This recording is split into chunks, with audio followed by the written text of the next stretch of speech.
네, 오늘 함께 은혜를 입다라는 주제로 말씀 나누도록 하겠습니다.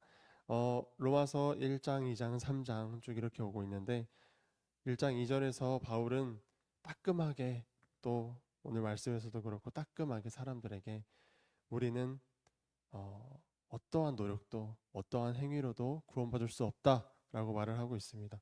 그래서 적어도 하나님 앞에 그 누구도 선하다 말할 수 없고 의롭다 말할 수 없음을 이제는 알고 있습니다. 바울은 그 어떤 의문이나 트집을 잡는 사람들에게 딱 못 박는 것이죠. 우리가 절대로 의로울 수 없다. 그래야 구원의 유일한 길이 명확하게 있다는 것을 보여줄 수 있기 때문입니다. 로마서 3장 18절의 말씀에 보면 눈앞에 하나님을 두려워함이 없느니라. 당장 눈앞에 우리가 하나님이 계시더라도 두려워하지 않을 만큼 죄인이라는 것입니다. 그리고 이 말씀은 다른 사람이 아닌 바로 나 자신에게 해당되는 말씀임을 발견하게 되셔야 합니다. 우리 자신을 말씀이라는 거울을 통해서 나라는 사람이 전혀 소망이 없음을 깨닫지 않으면 구원의 그 놀라운 능력이 믿어지지 않게 됩니다. 그래서 믿음을 하나님께로부터 선물로 받는 것은 말씀에서 자신을 발견하게 하시는 성령님을 받는다는 의미가 되는 것이고, 믿음이 나로부터 시작되는 것이 아니라 하나님으로부터 시작되는 것이라는 말씀대로의 그 믿음이 선물로 받아져야 되는 것입니다. 나 자신에 대한 무력감과 절망감을 하나님께서 말씀을 통해 깨닫게 하시지 않으면 그리스도께 나아오는 것이 아무런 의미가 없게 됩니다. 결코 어떤 다른 일이나 또 나의 어떤 도움을 위하여서 그리스도께 나아올 수가 없습니다. 그리스도께 나아가는 유일한 이유는 구원받을 수 없는 죄인이 주님이 필요하기 때문에 나아간다는 그 이유밖에는 없습니다. 로마서 3장 19절 말씀해 보니 우리가 알거니와 무릇 율법이 말하는 바는 율법 아래에 있는 자들에게 말하는 것이니 이는 모든 입을 막고 온 세상으로 하나님의 심판 아래에 있게 하려 함이라. 하반절 쪽에 모든 입을 막고 온 세상으로 하나님의 심판 아래에 있게 하려 함이라. 온 세상은 하나님의 심판 아래에 있습니다. 우리도 마찬가지입니다. 우리라고 심판 밖에 있지 않습니다. 우리가 전에 죄 아래에 있었음을 기억하셔야 합니다.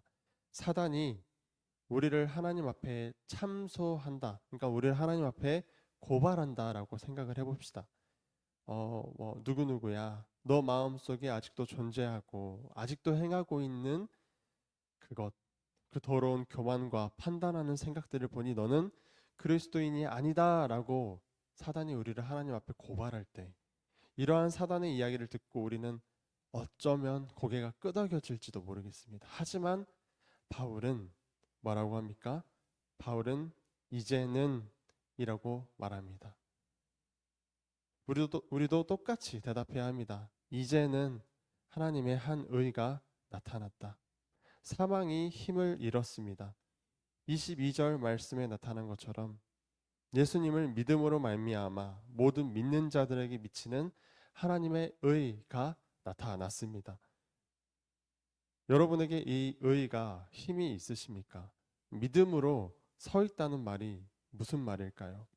먼저 틀린 것들을 말씀드리자면 우리 스스로 예수님을 믿음으로써 그리스도인이 될 수 있는 것도 아니고 어떤 많은 봉사와 헌금을 통하여서 성도의 자리를 지킬 수 있는 것도 아닙니다. 그런 것들이 믿음으로 서 있다는 말이 절대 아닐 겁니다. 나로부터 시작된 모든 노력의 결과는 믿음 위에 서 있는 게 아닙니다. 율법이고요. 생명이 없는 것들입니다. 그렇다면 뭐가 생명이 있는 그 믿음일까요? 우리가 꼭 알고 넘어갈 것은 하나님 앞에서 자신의 올바름과 의로움을 절대 나타낼 수 없음이 분명해져야 합니다. 자신의 어떤 노력이 하나님께 영광을 올려드리거나 기쁘시게 할 수 있다는 생각 자체가 교만이라는 것을 깨달으셔야 합니다. 이미 온 땅에 넘치도록 풍성하신 하나님의 영광에 우리가 무엇을 더할 것이고 또 성전 되신 예수님 안으로 들어가는 것 외에 무엇이 복이라는 말입니까? 우리가 구원을 받는 것 외에는 어떤 복을 생각하십니까? 구원은 따놓은 당상이 아닙니다. 두렵고 떨림으로 구원을 향해 겸허히 나아가야 합니다. 그리하여 내가 주님께 드릴 것이 아무것도 없음을 깨닫고 두렵고 떨리는 마음으로 전능하신 하나님 앞에 엎드릴 때 말로 형용할 수 없는 은혜를 입게 되는 것이 오늘날 우리가 추구해야 할 올바른 방향일 것이라 생각합니다. 은혜를 입었다라는 표현이 얼마나 아름다운 표현인 줄 모릅니다. 은혜를 옷처럼 우리가 입었습니다. 우리는 예수님을 믿음으로 은혜를 입는 것, 그 이상 그 어떤 행동도 그 어떤 복도 필요가 없습니다. 이것보다 그 무엇도 먼저가 돼서는 안 됩니다. 그리고 그 은혜는 한 번만 받고 끝나는 것이 아닙니다. 하나님께서 나를 얼마나 사랑하셨는지 그 정답 되신 예수님이 사마리아에게 이렇게 말씀하십니다. 요한복음 4장 14절에 내가 주는 물을 마시는 자는 영원히 목마르지 아니하리니 내가 주는 물은 그 속에서 영생하도록 솟아나는 샘물이 되리라. 샘이 무엇입니까? 물은 그저 강은 그저 흐르겠지만 샘은 물이 솟아나는 곳입니다. 계속 은혜를 사모하시고 우리 마음속에서 그 은혜가 솟아나야 합니다. 에베소서 3장 19절에 그 너비와 길이와 높이와 깊이가 어떠함을 깨달아 하나님의 모든 충만하신 것으로 너희에게 충만하게 하시기를 구하노라. 더 충만하게, 더 풍성하게 하나님의 나라와 하나님의 의를 구하시길 소망합니다. 지혜와 계시의 영께서 여러분으로 하여금 하나님을 알게 하실 것을 확신합니다. 로마서 3장 26절 곧 이때에 자기의 의로우심을 나타내사 자기도 의로우시며 또한 예수 믿는 자를 의롭다 하려 하심이라. 하나님 자신의 의로우심을 나타내시면서 예수를 믿는 자를 의롭다 하시는 그 의, 예수의 피로써 믿음으로 말미암는 의, 예수를 화목 제물로 세우시고 예수 믿는 자들의 전에 지은 죄를 간과하시는 하나님의 그 의로우심, 그 의는 누구를 위한 의입니까? 우리를 의로 입혀 주시려는 것 아닙니까? 저는 우리가 이것으로 충분한 삶을 살았으면 좋겠습니다. 하나님의 구원하신 그 은혜가 족하다 못해 넘쳐나서 세상 것들이 눈에 안 보이는 지경에 이르렀으면 좋겠습니다. 하나님께서 나를 사랑하시는 증거가 바로 이 성경에 다 나와 있는데 우리가 이 성경을 안 읽으면 알 수가 없습니다. 자그마치 나라는 사람, 여러분 자신 한번 생각해 보시면서 나라는 사람을 하나님의 완벽한 자녀로 창조하시려고 창세 전부터 우주가 생기기도 전부터 창조를 시작하기도 전부터 여러분 한 명 한 명을 생각하시며 계획하셨습니다. 그리고 그 창세 전부터 사람이 죄를 지을 것도 알고 계셨습니다. 그래서 자신의 아들을 사람들의 죄를 대신하여 죽게 하실 것도 계획하셨습니다. 사람들을 용서하실 것도 다 계획하셨고 예수 그리스도께서 십자가에 못 박혀 죽으실 때 다 이루었다 하신 그 위대한 계획을 우리는 선명하게 명확하게 깨달아야 합니다. 이전에는 여러분 멀어서 희미했습니다. 구약의 선지자들에게는 저 멀리 있는 어떤 희미한 것이라서 알 수 없었습니다. 우리가 만약에 저 멀리 자동차가 있다 하더라도 한 번도 보지도 타보지도 못한 그 자동차에 대해 아무리 자세히 설명을 듣는다 하더라도 이해하기 어려울 겁니다. 하지만 이제는 그 자동차가 우리 눈앞에 있을 때 무슨 설명이 필요합니까? 내가 보고 내가 만지고 내가 타볼 수 있는 것입니다. 예수 그리스도가 이전에는 희미했고 무수히 많은 설명들과 예언들이 있었지만 알지 못했습니다. 하지만 이제 그분이 나타나심으로 말미암아 선명하게 우리는 그 실체를 듣고 있는 것이고 하물며 지금 우리 마음에 들어오시겠다라고 약속하셨고 들어오시겠다 하는데 사람들이 자신의 세상 일에만 관심 있고 믿으면 구원받는다니까 교회 다니는 것에만 관심 있지 정작 하나님의 마음과 또 하나님의 뜻에는 관심이 없으면 안 됩니다.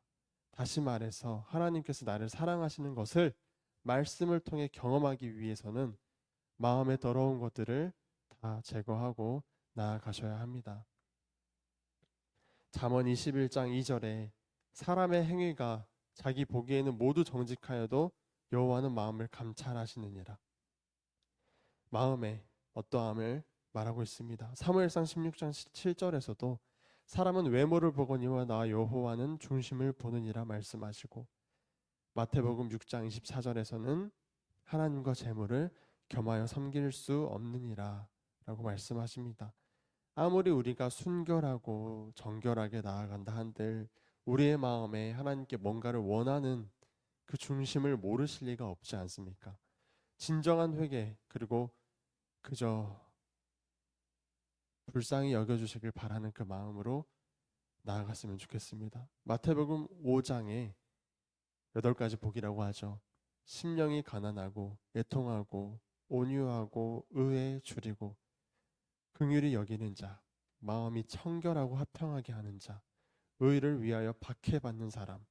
예수님으로 말미암아 욕과 박해를 받는 그 사람은 복이 있다 하시는데 어떤 복입니까?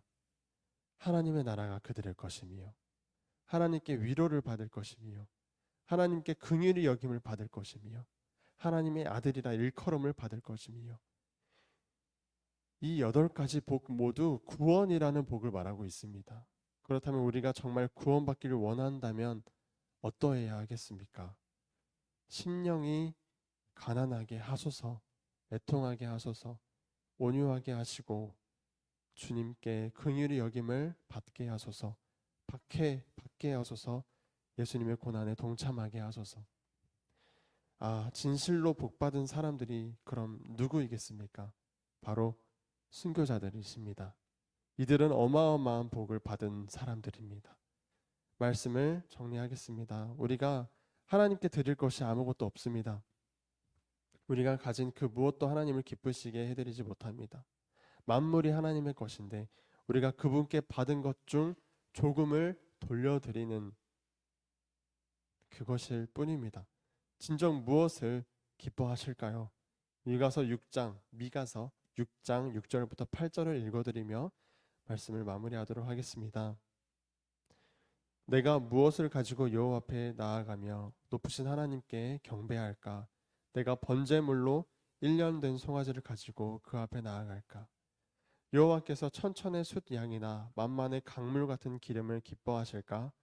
내 허물을 위하여 내 맏아들을, 내 영혼의 죄로 말미암아 내 몸의 열매를 드릴까? 사람아, 주께서 선한 것이 무엇임을 너에게 보이셨나니 여호와께서 너에게 구하시는 것은 오직 정의를 행하며 인자를 사랑하며 겸손하게 내 하나님과 함께 행하는 것이 아니냐. 하나님께서 무엇을 기뻐하실까 고민합니다. 번제물로 송아지를 드릴까? 천천의 숫 양을 드릴까? 강물 같은 기름을 드릴까? 혹은 내 허물을 가리기 위하여서 내 첫째 아들을 죽여 하나님께 드릴까? 내 영혼의 죄로 말미암아 내 몸의 노력으로 어떤 열매를 드릴까? 이렇게 고민하는 사람에게 명확하게 말씀하십니다. 사람아, 주께서 선한 것이 무엇임을 너에게 보이셨나니 여호와께서 너에게 구하시는 것은 오직 정의를 행하며 인자를 사랑하며 겸손하게 너의 하나님과 함께 행하는 것이 아니냐. 우리가 정직하게 살고 예수님을 사랑하고 겸손하게 하나님을 마음에 두고 살아가는 사람들이 되기를 진심으로 소망합니다. 기도하겠습니다. 거룩하신 하나님, 우리를 부르신 하나님의 뜻을, 그 풍성하신 뜻을 깨달아 알게 하여 주시옵소서. 하나님과 동행하고 우리 마음에 하나님 두기를 기뻐하며 육체의 소욕을 따르지 않고 성령을 따라 살게 하여 주시옵소서. 성령의 열매가 사랑과 희락과 화평과 오래 참음과 자비와 양선과 충선과 온유와 절제가 예수 그리스도라는 포도나무를 붙잡을 때 자연스레 맺히는 가지들이 되게 하여 주시옵소서. 발은 이 땅에 붙어 있을지언정 눈은 하늘을 바라보며 하나님의 사랑만을 사모하게 하여 주시옵소서. 예수님의 이름으로 기도드립니다. 아멘. 주기도문으로 예배를 마치